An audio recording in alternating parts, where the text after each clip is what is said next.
Welcome to 95 news. మొదటిగా 95 news ప్రేక్షకులకు సంక్రాంతి పండుగ పర్వదిన శుభాకాంక్షలు. ఇకపోతే సాంప్రదాయబద్ధంగా రంగురంగుల ముగ్గులతో ఆనందోత్సాహాల మధ్య జరుపుకునే పండుగ భోగి, సంక్రాంతి, కనుమ పండుగలు. అసలు ఈ పండుగల ప్రత్యేకత ఏంటి? సంక్రాంతి పండుగను 3 రోజులు జరుపుకోవడంలో ఉన్న ప్రత్యేకత ఏంటి అన్న విషయాలు నేటి యువతకు తెలియజెప్పాలనే ఉద్దేశంతో 95 న్యూస్ అందిస్తున్న ప్రత్యేక కథనం మీకోసం.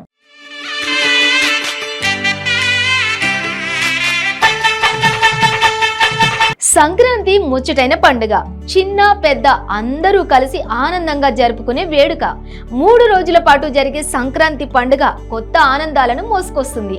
భోగి, సంక్రాంతి, కనుమ ఇలా 3 రోజులు ప్రతి ఇంటా సంతోషమే. తొలి రోజు జరుపుకునే భోగి పండుగకు ఒక ప్రత్యేకత ఉంది. భగ అనే పదం నుంచి భోగి వచ్చిందంటారు పెద్దలు. దక్షిణాయనానికి చివరి రోజుగా భోగిని భావిస్తారు. అందుకే దక్షిణాయనంలో పడ్డ కష్టాలు, బాధలను భోగి మంటల రూపంలో అగ్నిదేవుడికి సమర్పించి రాబోయే ఉత్తరాయణ కాలంలో సుఖ సంతోషాలను ప్రసాదించాలనే పరమార్థమే భోగి పండుగ విశిష్టత. భోగి లేదా భోగి పండుగ అనున్నది ఆంధ్రులు జరుపుకునే ఒక ముఖ్యమైన పండుగ. ఆంధ్రులు పెద్ద పండుగగా జరుపుకునే 3 రోజుల సంక్రాంతి పండుగలో మొదటి రోజును భోగి అంటారు. భోగి పండుగ సాధారణంగా జనవరి 13 లేదా జనవరి 14 తేదీలలో వస్తుంది. దక్షిణయానంలో సూర్యుడు రోజు రోజుకి భూమికి దక్షిణం వైపుగా కొద్ది కొద్దిగా దూరం అవుతూ దక్షిణ అర్ధగోళంలో భూమికి దూరం అవటం వలన భూమిపై బాగా చలి పెరుగుతుంది. ఈ చలి వాతావరణాన్ని తట్టుకునేందుకు ప్రజలు సెగ కోసం భగభగా మండే చలి మంటలు వేసుకునేవారు. ఉత్తరాయణం ముందు రోజుకి చలి విపరీతంగా పెరగడం, ఈ చలిని తట్టుకునేందుకు భగభగా మండే మంటలు అందరూ వేయటం వలన ఈ రోజుకి భోగి అనే పేరు వచ్చింది. సంక్రమణ మహాపర్వానికి ముందు రోజుకి ఒక ప్రాధాన్యం ఉంది. దీనికి భోగి పర్వం అని పేరు. అయితే భోగము అనే మాటకు అర్థం ఏమిటంటే అనుభవము అని. ఆనందంగా దేనిని అనుభవిస్తామో లేదా దేనిని అనుభవించటం వల్ల ఆనందం పొందుతామో దానిని భోగము అనాలి. అలాంటి భోగములు అనుభవించవలసిన రోజుని భోగి అంటారు. నిజమైన ఆనందాన్ని అనుభవించడమే నిజమైన భోగం. ఒక్కొక్కరికి ఒక్కొక్కటి ఆనందం. సామాన్యుల ఆనందాలు వేరు. వాళ్ళకి లౌకిక విషయాలు దొరికితే అది భోగం. ఆ విషయంతో విసుగు కలిగితే మరో విషయం లభించాలని, కానీ ఏది లభిస్తే మరి ఇంకేది కావాలని అనిపించదో, ఏది పరిపూర్ణమైన ఆనందమో అదే నిజమైన భోగం. అలాంటి భోగం యోగం వల్లనే లభ్యమవుతుంది. అందుకే యోగులే భోగులు కాగలరు. అలాంటి దివ్య భోగం ఈ రోజున అమ్మ గోదాదేవి ఆండాళమ్మ పొందినది. అదేమిటంటే పరమాత్మ ప్రాప్తి. రంగనాథుని చేపట్టినది, రంగనాథుని అనుగ్రహాన్ని పొందినది. రంగనాథుని సాంగత్యం అనబడేటటువంటి ఆ కైవల్యానందం అనే భోగాన్ని అమ్మ పొందినది కనుక ఈ రోజు భోగి అనే పేరు భక్తి సాంప్రదాయ పరంగా నిర్వచించేవారు చెబుతారు. సరిగ్గా ఈ రోజుతో ధనుర్మాసం పూర్తవుతున్నది. తర్వాత రోజు నుంచి మకర మాసం వస్తున్నది. సౌరమానం ప్రకారంగా ఈ ధనుర్మాస వ్రతం అంతా ఈ రోజు పూర్తి జరిగి దాని ఫలితంగా అమ్మవారు స్వామి యొక్క అనుగ్రహాన్ని పొందినది. చలికాలంలో అత్యంత చలిగా ఉండే రోజు భోగి. ఈ రోజున మంటలు వేసి చలి కాచుకుంటారు. ఈ మంటలనే భోగి మంటలు అంటారు. భోగి మంటలకు ఎక్కువగా తాటాకులను ఉపయోగిస్తారు. ఈ ఆకులను భోగికి కొన్ని రోజుల ముందే కొట్టుకొని తెచ్చి భోగి మంటల కొరకు సిద్ధం చేసుకుంటారు. అనేక ప్రాంతాలలో ప్రత్యేకంగా భోగి మంటల కొరకు తాటాకు మోపులను ఇళ్ల వద్దకే తెచ్చి విక్రయిస్తున్నారు. వీటితో పాటు మంటలలో మండగల పనికిరాని పాత వస్తువులను కూడా ముందు రోజే రాత్రికి సిద్ధం చేసేసుకుంటారు. తెల్లవారుజామున సాధారణంగా 3 గంటల నుంచి 5 గంటల మధ్యన ఎవరి ఇంటి ముందు వారు ఈ మంటలు వేయడం ప్రారంభిస్తారు. ఈ పండుగ నాడు ఆంధ్రులు కొత్త బట్టలు ధరించడం ఒక సాంప్రదాయంగా ఉంది. తెల్లవారుజామున భోగి మంటల వద్ద చలి కాచుకున్న చిన్న పెద్దలు భోగి మంటల సెగతో కాచుకున్న వేడి నీటితో లేదా మామూలు నీటితో తలస్నానం చేసి కొత్త బట్టలు ధరిస్తారు. పండుగ నెలలో ముగ్గులు ప్రతిరోజు వేస్తారు. కానీ భోగి రోజు ముగ్గు ఒక ప్రత్యేకత ఉంటుంది. ముగ్గు వేసే వారికి ఇష్టం కూడిన మరింత కష్టం. సాధారణంగా ముగ్గు వేసే చోటనే భోగి మంటలు వేస్తారు. భోగి మంటల వలన చాలా కసుపు తయారవుతుంది. ఆ కసుపు అంతా పారబోసి కడిగి ముగ్గు వేయడం కొంచెం కష్టంతో కూడుకున్నప్పటికీ ఇష్టమైన పనులు కాబట్టి చాలా ఆనందంగా చేస్తారు. రోజు వేసే ముగ్గుల కన్నా ఈ రోజు మరింత అందంగా రంగురంగుల రంగవల్లికలేస్తారు. భోగి పండుగ రోజు పిల్లలపై భోగి పండ్లు పోసి ఆశీర్వదిస్తూ ఉంటారు. అందుచేత ఈ పళ్లను భోగి పళ్ళు అంటారు. భోగి పళ్ళ ఆశీర్వాదాన్ని శ్రీమన్నారాయణుని ఆశీస్సులుగా భావిస్తారు. కొన్ని ప్రాంతాలలో భోగి రోజున రైతులు తమ సాగు భూమికి ఆనవాయితీగా కొంతమేర సాగునీరు పారించి తడి చేస్తారు.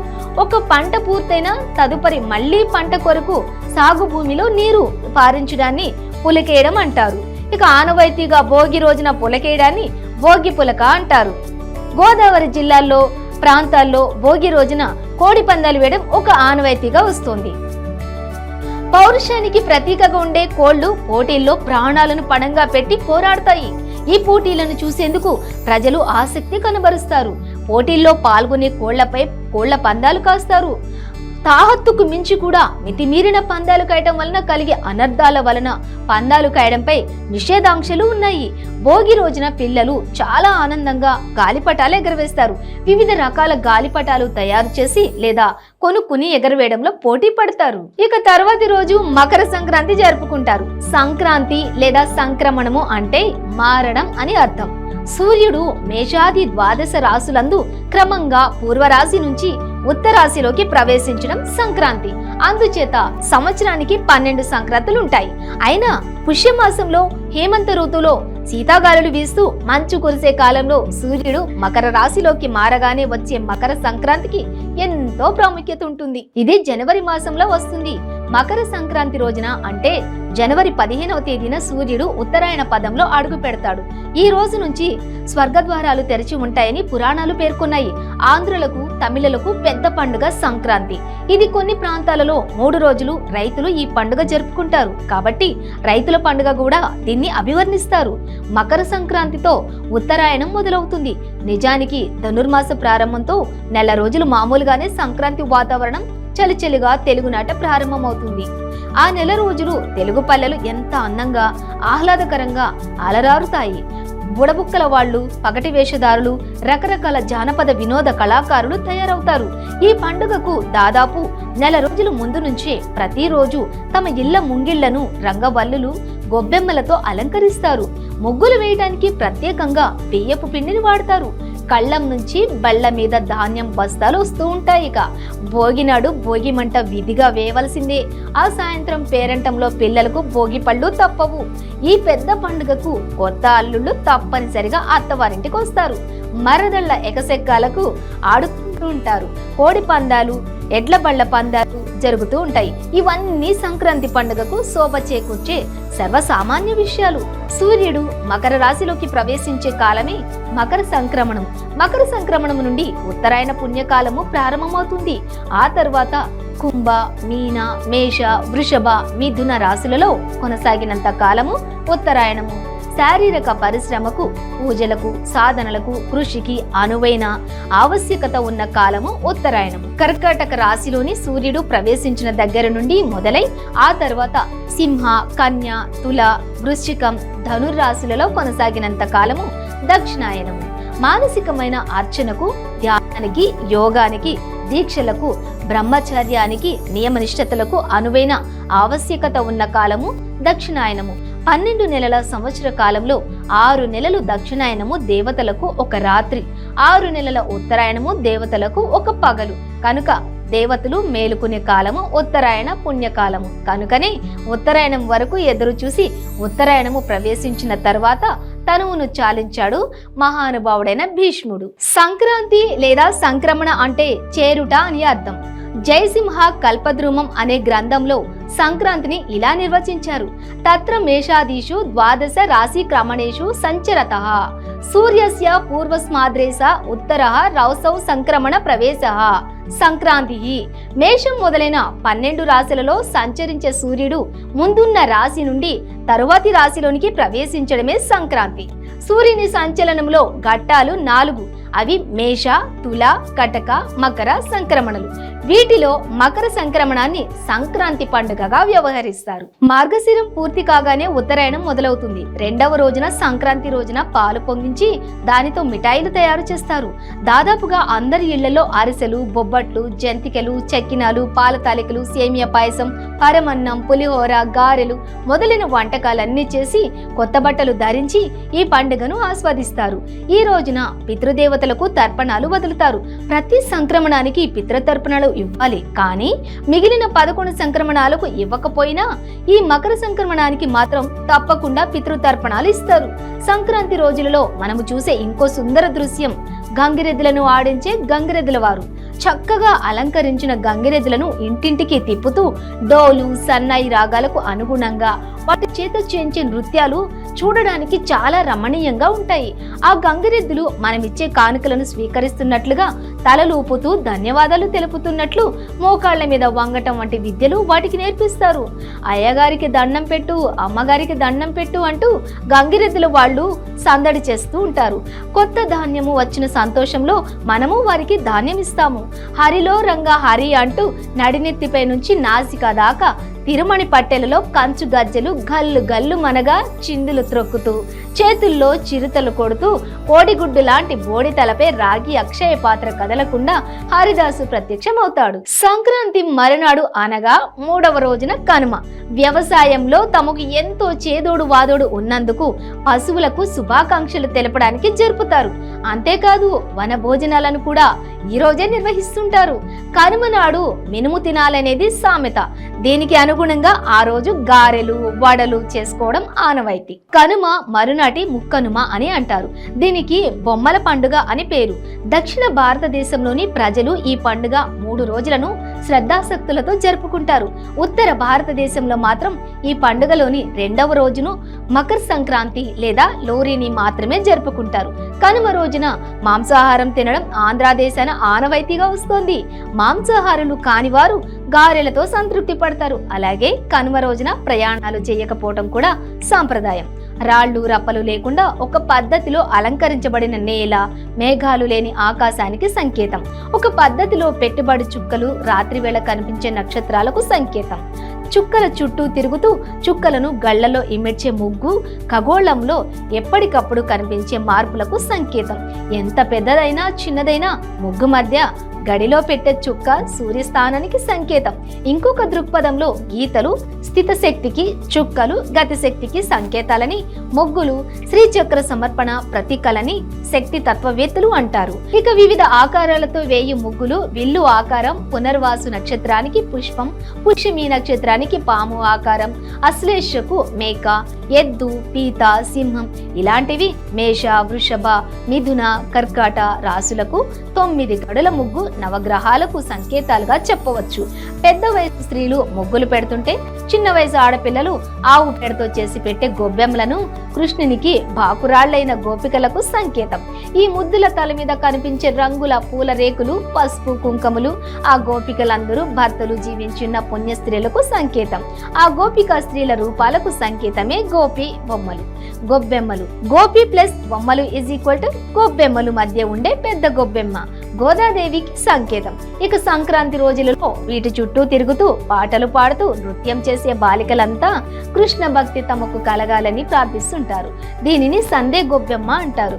గొబ్బెమ్మలు ప్రొద్దున పూట ముగ్గుల్లో ఉంచి దానిపై గుమ్మడి పూలతో అలంకారం చేస్తే చాలా అందంగా ఉంటుంది. కనుమ రోజే పశువుల పండుగ కూడా జరుపుతారు. ఆ రోజు ఇంటికొకరు చొప్పున తెల్లవారక ముందే ఒక కత్తి, ఒక సంచి తీసుకుని సమీపంలో ఉన్న అడవికి బయలుదేరుతారు. అక్కడ దొరికే నానా రకాల వనమూలికలు, ఔషధ మొక్కలు సేకరిస్తారు. కొన్ని చెట్ల ఆకులు, కొన్ని చెట్ల బెరడులు, కొన్ని చెట్ల పూలు, వేర్లు, కాండాలు, గడ్డలు ఇలా చాలా సేకరిస్తారు. కొన్ని నిర్దిష్టమైన చెట్ల భాగాలను మాత్రమే సేకరించాలి. అనగా మద్ది, మాను, నేరేడి, మాను చెక్క, మోదుగు పూలు, నల్లేరు, మారేడుకాయ ఇలా అనేక మూలికలను సేకరించి ఇంటికి తీసుకొచ్చి వాటిని కత్తితో చిన్న ముక్కలుగా కత్తిరించి ఆ తర్వాత దానికి పెద్ద మొత్తంలో ఉప్పు చేర్చి రోట్లో వేసి బాగా దంచుతారు. అదంతా మెత్తటి పొడిలాగా అవుతుంది. దీన్ని ఉప్పు చెక్క అంటారు. ఇది అత్యంత ఘాటైన మధురమైన వాసనతో ఉంటుంది. దీన్ని పశువులకు తినిపించాలి. ఇది ఒక పెద్ద ప్రహాసనం. అవి దీన్ని తినవు. అందుచేత ఒక్కొక్క దాన్ని పట్టుకుని దాని నోరు తెరిచి అందులో ఈ ఉప్పు చెక్కను చారెడి పోసి దాని నోరు మూసిస్తారు. అప్పుడు ఆ పశువు దాన్ని మింగుతుంది. ఇలా ఒకదానికి సుమారు 2-3 దోసెళ్ళు ఉప్పు చెక్కను తినిపిస్తారు. ఇక గొర్రెలు, మేకలైతే కొన్ని వాటంతట అవే తింటాయి, లేకుంటే వాటికి కూడా తినిపిస్తారు. ఏడాదికి ఒకసారి ఈ ఉప్పు చెక్కను తినిపిస్తే అది పశువులకు సర్వరోగ నివారణి అని వీరి నమ్మకం. అది నిజమే కావచ్చు. ఎంచేతంటే అందులో ఉన్నవన్నీ ఔషధాలు, వనమూలికలే కదా. ఆ తర్వాత పశువులన్నింటినీ పొలాల్లోని బావుల వద్దకు గాని చెరువుల వద్దకు గాని తీసుకుపోయి స్నానం చేయించి లేదా ఈత కొట్టించి ఇంటికి తోలుకొస్తారు. ఆ తర్వాత వాటి కొమ్ములను పదునైన కత్తితో బాగా చెలిగి వాటికి రంగులు పూస్తారు. మంచి కోడెలున్న వారు వాటి కొమ్ములకు ఇత్తడి కుప్పెలు తొడిగి మెడలో మువ్వల పట్టీలు, మూతికి మూజంబరాలు అలంకరిస్తారు.